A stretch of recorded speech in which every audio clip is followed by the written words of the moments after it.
मेरे प्यारे देशवासियों, नमस्कार। मन की बात च तुंदा स्वागत है। पर अज्ज 26 नवंबर अस कदें भी नेईं भुल्ली सकने आं। अज्जै दे गै दिन देशै पर सभनें शा जघन्य आतंकी हमला होआ हा। आतंकियें मुंबई गी, पूरे देशै गी हलाइयै रखी दित्ता हा। पर एह् भारत दी समर्थ है जे अस उस हमले थमां उभरे ते हून पूरे हौसले दे कन्नै आतंक गी मिंदा बी करने आं। मुंबई हमले च अपना जीवन मुहाने आह्ले सभनें लोकें गी में श्रद्धांजलि दिन्ना।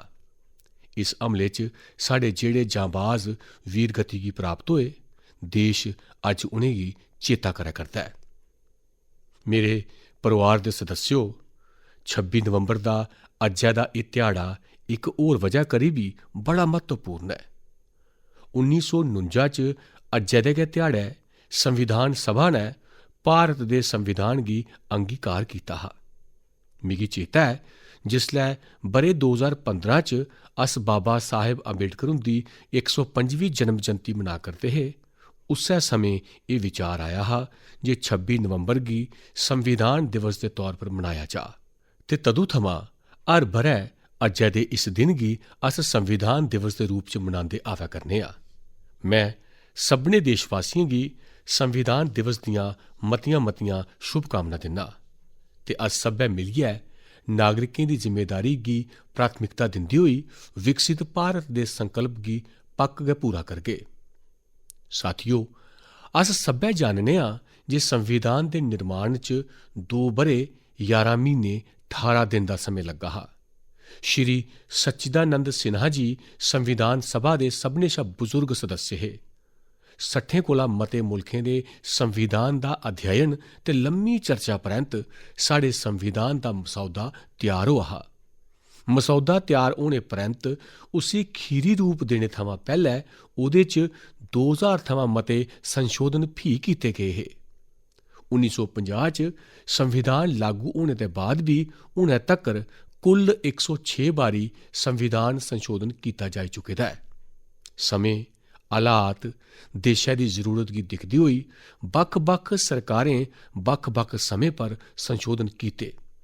पर एह् बी मंदे भागें आह्ला रेहा जे संविधान दा पैह्ला संशोधन फ्रीडम ऑफ स्पीच ते फ्रीडम ऑफ एक्सप्रैशन दे अधिकारें च कटौती करने लेई होआ हा।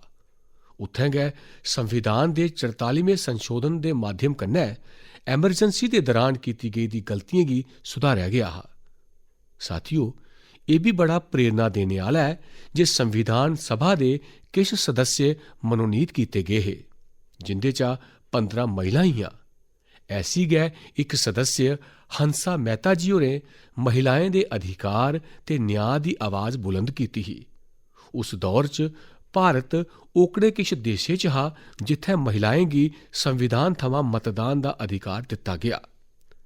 राष्ट्र निर्माण च जिसलै सभनें दा साथ होंदा ऐ, तदूं गै सभनें दा विकास बी होई पांदा ऐ। मिगी संदोख है जे संविधान निर्माताएं दी उस्सै दूरदृष्टि दी पालमा करदे होई हून भारत दी संसद ने नारी शक्ति वंदन अधिनियम गी पास कीता ऐ। नारी शक्ति वंदन अधिनियम साढ़े लोकतंत्र दी संकल्प शक्ति दी मिसाल ऐ। एह् विकसित भारत दे साढ़े संकल्प गी गति देने लेई बी उन्ना गै मददगार होग।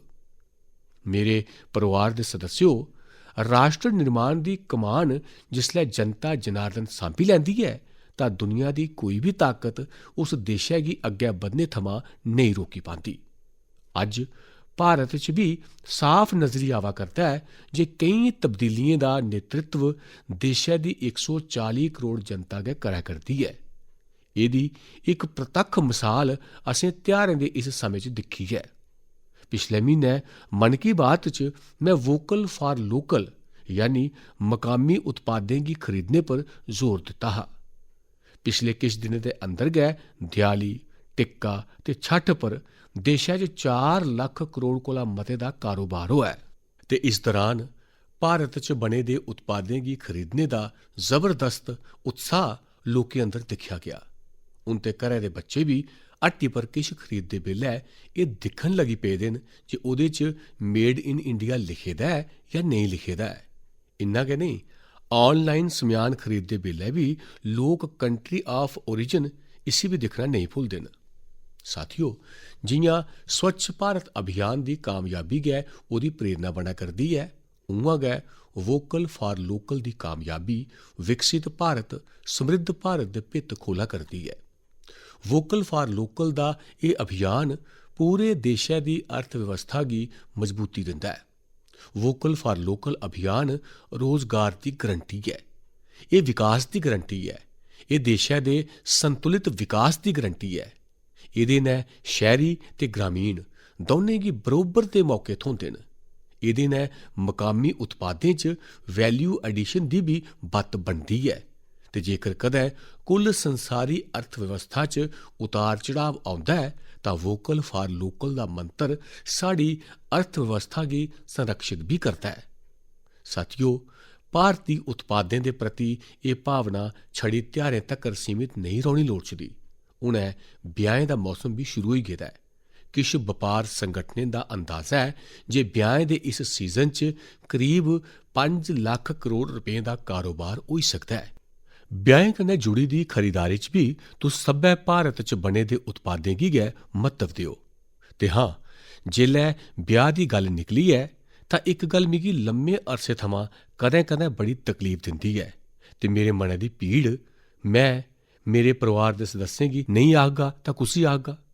तुस सोचो, इनें दिनें एह् जेह्ड़े किश परिवारें च विदेशें च जाइयै ब्याह करने दा जेह्ड़ा इक नमां गै वातावरण बनदा जा'रदा है, क्या एह् जरूरी है क्या? भारत दी मिट्टी च भारत दे लोकें मझाटै जेकर अस ब्याह शादी बनाचै तां देशै दा पैसा देशै च रौह्ग, देशै दे लोकें गी तुंदे ब्याह च किश ना किश सेवा करने दा मौका मिलग। निक्के निक्के गरीब लोक भी अपने बच्चें गी तुंदे ब्याह दियां गल्लां दसगन। क्या तुस वोकल फॉर लोकल दे इस मिशन गी विस्तार देई सकदे हो? की नेईं अस ब्याह शादी ने समारोह अपने गै देशै च करचै? होई सकदा है तुसें गी चाहिदी नेही व्यवस्था अज्ज नेईं होग, पर जेकर अस इस चाल्ली दे आयोजन करगे तां व्यवस्था भी विकसित होङन। एह् बड़े बड्डे परिवारें कन्नै जुड़े दा विशे है। मैं मेद करना जे मेरी एह् तकलीफ ओकड़े बड्डे बड्डे परिवारें तक्कर पक्क गै पुज्जग। मेरे परिवार दे सदस्यो, त्योहारें दी इस रुत्तै च इक होर बड्डा ट्रेंड दिक्खने गी मिलेआ ऐ। एह् लगातार दूआ ब'रा ऐ जिसलै देआली दे मौके च नगद लेइयै किश समेयान खरीदने दा चलन बल्लें बल्लें बल्लें घट्ट होंदा जा करदा है। यानी हून लोक मते कोला मता डिजिटल भुगतान करा करदे न। एह् बी बड़ा उत्साह बधाने आह्ला है। तुस इक होर कम्म करी सकदे हो। तुस तैऽ करो जे इक म्हीने तक्कर तुस UPI थमां जां कुसै डिजिटल माध्यम राहें गै भुगतान करगे, नगद भुगतान नेईं करगे। भारत च डिजिटल क्रांति दी कामयाबी ने इसी बिल्कुल मुमकन बनाई दित्ता है ते जिसलै इक म्हीना होई जा तां तुस मिगी अपने तजर्बे, अपनी फोटू पक्क गै सांझी करेओ। मैं हुनै थमां तुसें गी अगेत्रे गै अपनी शुभकामना दिन्ना। मेरे परिवार दे सदस्यो, साढ़े युवा साथियें देशै गी इक होर बड्डी खुशखबरी दित्ती ऐ जेह्ड़ी असें सभनें गी गौरव कन्नै भरी देने आह्ली ऐ। इंटैलीजेंस, आइडिया ते इनोवेशन अज्ज भारती युवाएं दी पंछान ऐ। एह्दे च टैक्नोलाजी दे मेल कन्नै उंदी बौद्धिक संपत्तियें च लगातार बाद्धा होआ ऐ। एह् अपने आपै च देशै दी समर्थ गी बधाने आह्ली म्हत्तवपूर्ण प्रगति ऐ। तुसें गी एह् जानियै खरा लग्गोग जे 2022 च भारतीयें दे पेटेंट आवेदन च 31% कोला मते दा बाद्धा होआ ऐ। वर्ल्ड इंटलैक्चुअल प्रॉपर्टी ऑर्गेनाइजेशन ने इक बड़ी गै दिलचस्प रिपोर्ट जारी कीती ऐ। एह् रिपोर्ट दसदी ऐ जे पेटेंट फाइल करने च सभनें शा अग्गै रौह्ने आह्ले अव्वल 10 मुल्खें च बी ऐसा पैह्लें कदें नेईं हा होआ। इस शानदार उपलब्धि लेई मैं अपने युवा साथियें गी मती मती बधाई दिन्ना। मैं अपने युवा दोस्तें गी विश्वास दोआना चाह्न्ना जे देश हर कदम पर तुं'दे कन्नै ऐ। सरकार ने जेह्ड़े प्रशासनिक ते कानूनी सुधार कीते न, ओह्दे परैंत्त अज्ज साढ़े युवा इक नमीं ऊर्जा दे कन्नै बड्डे पैमाने पर नमियें काढें दे कम्मै च जुटे दे न। 10 ब'रे पैह्ले दे आंकड़े कन्नै तुलना करचै तां अज्ज साढ़े पेटेंट गी 10 गुणा मती मंजूरी थ्होआ करदी ऐ। अस सब्बै जानने आं जे पेटेंट कन्नै ना छड़ी देशै दी बौद्धिक संपत्ति बधदी ऐ, सगुआं एह्दे कन्नै नमें मौके दे बी भित्त खुलदे न। इन्ना गै नेईं, एह् साढ़े स्टार्टअप्स दी ताकत ते समर्थ गी बी बधांदे न। अज्ज साढ़े स्कूली बच्चें च बी इनोवेशन दी भावना गी बढ़ावा मिला करदा है। Atal tinkering lab, Atal innovation mission, कॉलेजें च इनक्यूबेशन सेंटरें, स्टार्टअप इंडिया अभियान, ऐसे लगातार जतनें दे नतीजे देशवासियों दे सामने न। एह् बी भारत दी युवा शक्ति, भारत दी इनोवेटिव शक्ति दी परतक्ख मिसाल ऐ। इस्सै जोश दे कन्नै अग्गै चलदे होई गै अस विकसित भारत दे ध्येइये गी बी हासल करियै दसगे। ते इस करियै में बार बार आखना, जय जवान, जय किसान, जय विज्ञान, जय अनुसंधान। मेरे प्यारे देशवासियो, तुसें गी चेता होग जे किश समें पैह्लै मन की बात च में भारत च बड्डी गिनतरी च लग्गने आह्ले मेलें दी चर्चा कीती ही। तदूं इक ऐसी प्रतियोगिता दा बी विचार आया हा जेह्दे च लोक मेलें कन्नै जुड़ी दियां फोटोआं सांझी करन। संस्कृति मंत्रालय ने इस्सै गी लेइयै मेला मोमेंट्स कंटेस्ट दा सरिस्ता कीता हा। तुसें गी एह् जानियै खरा लग्गोग जे एह्दे च ज्हारां बद्धे लोकें हिस्सा लैता ते बड़े लोकें पुरस्कार बी जित्ते। कोलकाता दे रौह्ने आह्ले राजेश धरजी होरें चरक मेला च गुब्बारे ते खड़ौने बेचने आह्लें दी अद्भुत फोटो लेई पुरस्कार जित्तेआ। एह् मेला ग्रामीण बंगाल च बड़ा लोकप्रिय ऐ। वाराणसी दी होली गी प्रदर्शित करने लेई अनुपम सिंह जी होरें गी मेला पोर्ट्रेट्स दा पुरस्कार मिलेआ। अरुण कुमार नलीमेला जी कुलसाई दशहरे कन्नै जुड़े दा इक आकर्शक पैह्लू दस्सने लेई सम्मानित कीते गे। उ'आं गै पंढरपुर दी भगती गी दस्सने आह्ली फोटो सभनें शा मती पसंद कीती गेदी फोटोएं च शामल रेही, जिसी महाराष्ट्र दे गै इक सज्जन श्रीमान राहुल जी होरें भेजेआ हा। इस प्रतियोगिता च बड़ी सारी तस्वीरां मेले दे दौरान मिलने आह्ले मकामी व्यंजनें दियां बी हियां। एह्दे च पुरलिया दे रौह्ने आह्ले आलोक अविनाश जी हुंदी तस्वीर ने पुरस्कार जित्तेआ। उ'नें इक मेले दे दौरान बंगाल दे ग्रामीण इलाकें दे खान पान गी दस्सेआ हा। प्रणब बसाक जी हुंदी ओह् तस्वीर बी पुरस्कृत होई जेह्दे च भगोरिया महोत्सव दे दौरान महिलां कुल्फी दा नंद लै करदियां न। रुमेला जी होरें छत्तीसगढ़ दे जगदलपुर च इक ग्रां दे मेले च भजिए दा सोआद लैंदी महिलाएं दी फोटो भेजी ही। इसी भी पुरस्कार दित्ता गेआ। साथियो, मन की बात दे माध्यम कन्नै अज्ज हर ग्रां, हर स्कूल, हर पंचायत गी एह् गुजारिश है जे लगातार इस किस्मै दियें प्रतियोगिताएं दा आयोजन करो। अज्जकल ते सोशल मीडिया दी इन्नी ताकत ऐ, टैक्नालोजी ते मोबाइल घर घर पुज्जी गेदे न। तुंदे मुकामी पर्व होन जां उत्पाद, उ'नेंगी तुस ऐसा करियै बी वैश्विक बनाई सकदे हो। साथियो, ग्रां च लग्गने आह्ले मेले आह्ला लेखा गै साढ़े इत्थै बक्ख बक्ख नाचें दी बी अपनी गै विरासत है। झारखंड, ओडिशा ते बंगाल दे जनजातीय इलाकें च इक बड़ा मशहूर नाच है जिसी छऊ दे नां कन्नै बुलांदे न। 15 थमां 17 नवंबर तक्कर एक भारत श्रेष्ठ भारत दी भावना दे कन्नै श्रीनगर च छऊ पर्व दा आयोजन कीता गेआ। इस कार्यक्रम च सभनें छऊ नाच दा नंद ठुआया। श्रीनगर दे नौजवानें गी छऊ नाच दी सिखलाई देने लेई इक कार्यशाला दा बी आयोजन होआ।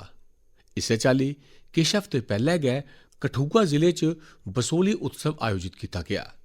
एह् जगह जम्मू थमां 150 किलोमीटर दूर ऐ। इस उत्सव च मुकामी कला, लोक नृत्य ते पारंपरिक रामलीला दा आयोजन होआ। साथियो, भारती संस्कृति दी खूबसूरती गी सऊदी अरब च बी महसूस कीता गया। इस्सै म्हीने सऊदी अरब च संस्कृत उत्सव नां दा इक आयोजन होआ। एह् अपने आपै च बड़ा अनोखा हा की जे एह् पूरा कार्यक्रम गै संस्कृत च हा। संवाद, संगीत, नाच सब किश संस्कृत च। एह्दे च उत्थूं दे मकामी लोकें दी भागीदारी बी दिक्खी गेई। मेरे परोआर दे सदस्यो, स्वच्छ भारत हून ते पूरे देशै दा प्यारा विशे बनी गेदा ऐ। मेरा ते प्यारा विशे है गै, ते जि'यां गै मिगी एह्दे कन्नै जुड़ी दी कोई खबर मिलदी ऐ, मेरा मन उस बक्खी चली गै जंदा ऐ।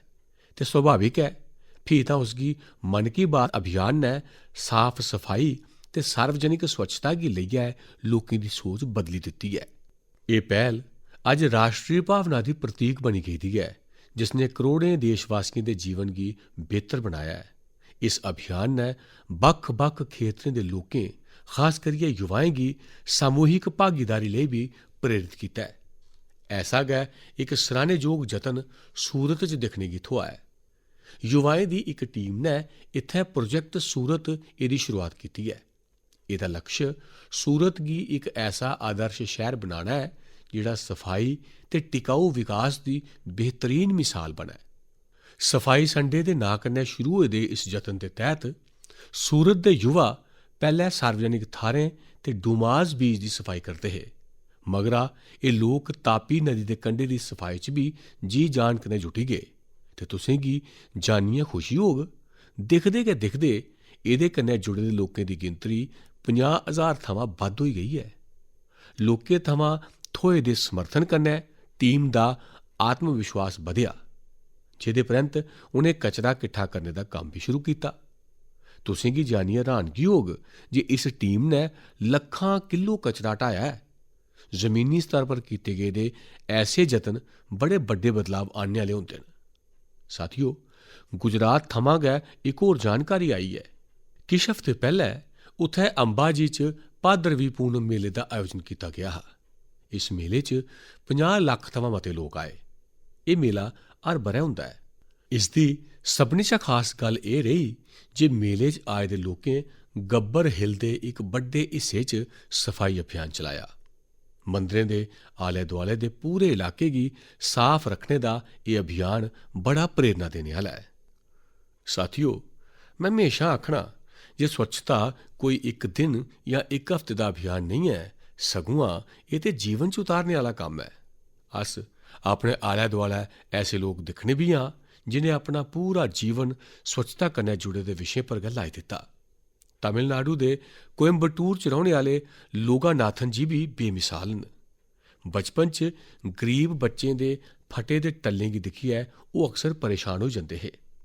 एह्दे परैंत उ'नें ऐसे बच्चें दी मदद दा प्रण लैता ते अपनी कमाई दा इक हिस्सा इनेंगी दान देना शुरू करी दित्ता। जिसलै पैसे दी कमी पेई तां लोगानाथन जी होरें शौचालय तक्कर साफ कीते तां जे जरूरतमंद बच्चें दी मदद होई सकै। ओह् पिछले 25 ब'रें थमां पूरी चाल्ली समर्पित भावना कन्नै अपने इस कम्मै च जुटे दे न ते हुनै तक्कर 1500 थमां मते बच्चें दी मदद करी चुके दे न। मैं इक बारी फ्ही नेह जतनें दी सराहना करना। देश भरै च होआ करदे इस किस्मै दे नेकां जतन न छड़ा असेंगी प्रेरणा दिंदे न, सगुआं किश नमां करी दस्सने दी इच्छा शक्ति गी बी जगांदे न। मेरे परिवार दे सदस्यो, 21वीं सदी दी बड़ी बड्डी चुनौतियों चा इक है जल सुरक्षा। पानी दी सांभ संभाल करना जीवन गी बचाने थमां घट्ट नहीं है। जिसलै अस सामूहिकता दी इस भावना कन्नै कोई कम्म करने आं तां कामयाबी भी मिलदी है। एह्दी इक मिसाल मुल्खै दे हर जिले च बना करदे अमृत सरोवर भी हैन। अमृत महोत्सव दे दौरान भारत ने जेह्ड़े 65,000 थमां मते अमृत सरोवर बनाए न, ओह् औने आह्ली पीढ़ियें गी लाह् देङन। हून साढ़ी इब्बी जिम्मेदारी है जे जित्थै जित्थै अमृत सरोवर बने न उंदी लगातार दिक्खभाल होऐ, ओह् पानी दी सांभ संभाल दे प्रमुख स्रोत बने दे रौह्न। साथियो, पानी दी सांभ संभाल दियें नेही गै चर्चाएं मझाटै मिगी गुजरात दे अमरेली च होए दे जल उत्सव दा बी पता लग्गा। गुजरात च 12 म्हीने बगने आह्ली नदियें दी बी कमी है। इस करियै लोकें गी ज़्यादातर बरखा दे पानी पर गै निर्भर रौह्ना पौंदा है। पिछले 20-25 ब'रें च सरकार ते समाजी संगठनें दे जतनें दे बाद उत्थूं दी स्थिति च बदलाव पक्क गै आया है ते इस करियै उत्थैं जल उत्सव दी बड्डी भूमिका है। अमरेली च होए दे जल उत्सव दे दौरान जल संरक्षण ते झीलें दे संरक्षण गी लेइयै लोकें च जागरूकता बधाई गेई। एह्दे च पानी सरबंधी खेड्डें गी बी बढ़ावा दित्ता गया। वाटर सिक्योरिटी दे जानकारें दे कन्नै मंथन भी कीता गया। कार्यक्रम च शामल लोकें गी तिरंगे आह्ला वाटर फाउंटेन बड़ा पसंद आया।